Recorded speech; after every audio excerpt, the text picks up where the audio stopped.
Ал енді біз негізгі апаммен мен 20 жылға жуық бірге тұрам, бірге жүреміз, апам екеуміз. Біздің үйде болады апам. Апамның қызы жоқ.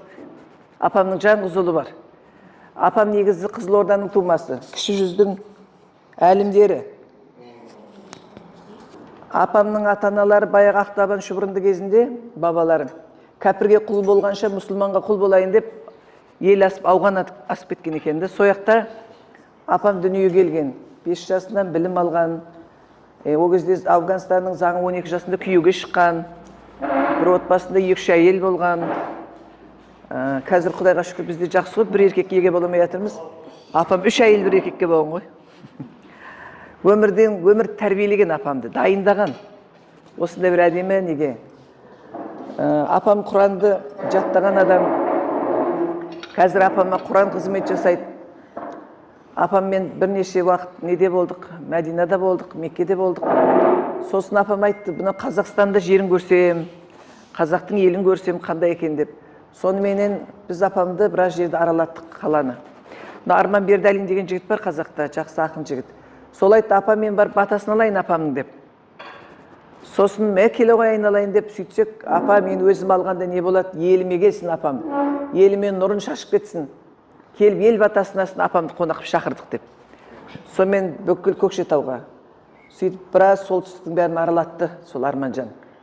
Сонда осында жиындарда болдық, үлкен жиындарда болдық, апалар болды, жас келіндер болды. Соның ішінде біздің байқағанымыз 70-ге екен біздің орта жасар жасымыз. Көп апаларымыз 70-ге толған. Сон көбісі жаңа қажылыққа барасыз ба, жүріңіздер, қыдырамыз, өйтеміз, бүйтеміз десек жоқ дейді. Бір уыс дәрісі бар, бір пакет. Өзім сырым өзіме мәлім ғой дейді, мен жарамайым дейді. Енді Құда қаласа осы балалардың алдында Аллаға аманат жанымыз тапсырсақ болды деп отқан қаншама адамдар бар екен.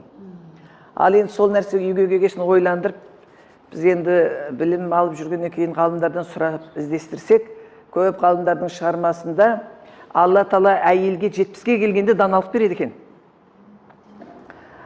Ал енді сол даналықты білмей біз көбіміз балалыққа кетіп жатады екенбіз да. Мынау қазақта жылқы баққан жігіттер болса жақсы біледі ғой. 3 үйірге шейін жылқыны айғыр басқарады екен да. 4-ші үйірге келгенде бие басқарып кетеді екен бие, жылқыларды.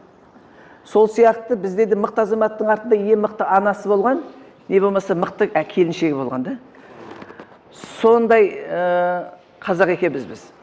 Мына апам енді Орта Азияда жоқ апа, былайынша келгенде. 100-ге таяқ тастам уақыт қана қалып тұр.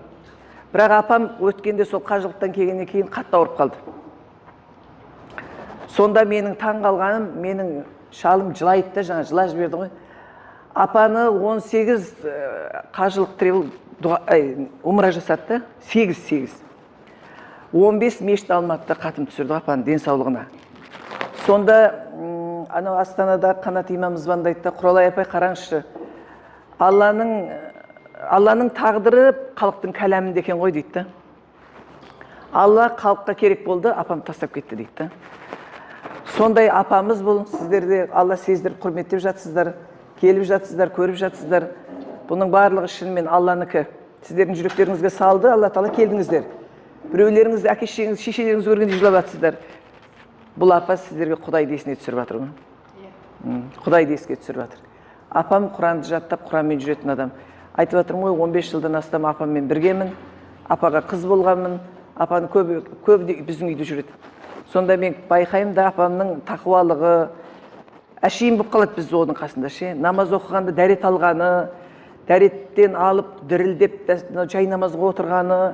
Енді бұдан жастау кезінде кездестім ғой, қазір енді өзі де дірілдейді ғой. Соның өзінде дірілдейтін. Апа неге дірілдейсің десем, мен қазір Алланың алдында баратырмын ғой дейді. Намазға барғанда сондай бір дірілдеп отырып, Аллаға сондай бір құлшылық жасайтын. Түнде далаға шыққанда туалетке келгенде дәрет шүкір намаз оқиды ғой, түннің ішінде. Мен айтамын, қазір уже таң атады ғой, тахажжуд келеді. Қой бер дейді, оқи береді. Міне Алла Тағала қандай мықты берген иманды, имандылықты да. Жүрегі Аллаға байланған бұл кісінің. Бұл кісінің шында жүрген жері, берген дұғасы, бәрі қабыл ғой. Сапаржаннан өзі де біледі, көрді қажылықта. Көп адам дұға жасап, апам көп нәрсені айтып, содан қайшы адам қазір кеп қайтадан бат алып жатыр да. Бұл енді апамның әулиелігі емес, енді Құран ғой бұл жерде.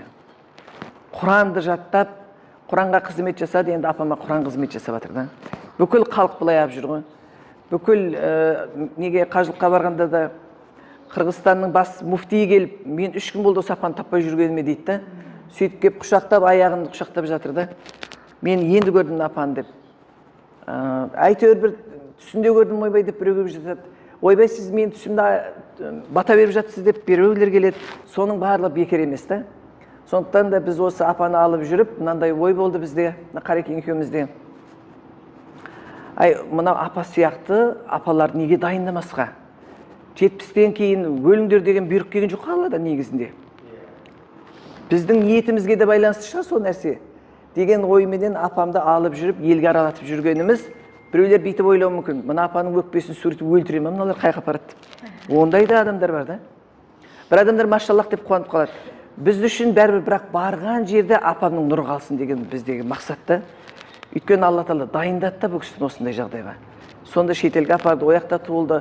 Жаңа бір отбасында 3 әйел болды. Олармен бірге өмір сүріп ойлаңыздаршы, мысалы 3 әйелдің баласы, бір еркек. Соның бәріне қызмет жасап, апа, бірақ сол отбасының кәсіпкері болған да. Бұл апа өз түнімен киім тігеді, ана қасында күндестерімен киім тігеді, бұл апа апарып Мәдинаның алдында лавкасы болған кішкентай. Сол жерде киім сатқан. Біз алып шыққанда барып жүргенде жаңағы аналардан бұрын ақшасын есептеп айтып қояды. Олар машаллах деп айтады. Сонда қай уақытта тұрдыңыз дегенде, қай корольдің тұсында, қандай корольдің тұсында мемлекетте қандай жағдайлар бар, соны бәрін айтады оларға. Аналар дегенше шок болады ғой. Машалла, өздері білмейді екен сонда корольдердің өздерінің ше. Міне сондай өте білімді адам. Әлі жасы ұлғайып кетсе де қажымаған. Сөзі, дауысы, қазір Құран оқыса көресіздер, көріп жүрсіздер ғой енді. Кәдімгі бұлбұл ғой, бұлбұл. Сайрап тұр ғой. Машаллах, енді Алла тіл көзден сақтасын. Сол апаларымыз осы сияқты апа болуды көрсе екен, Құранның не екенін білсе екен, мешітке барса екен, балаларына дұға жасасын. Бауыржан Момышұлы атамыз айтады ғой, қай елдің қариялары қадірсіз қалса, жас балалар қадірсіз қалса, ол ел құрдымға кетті дейді екен ғой. Біздің қарияларымыз осындай бір қадірлі болса екен, қариялық жасқа жетіп, батаның не екенін білсе екен, батаның рөл ойнайды ма, ол не үшін біздің қазақ бата берген, осы нәрсені біз көрсетіп апамды алып жүрген негізіміз осы.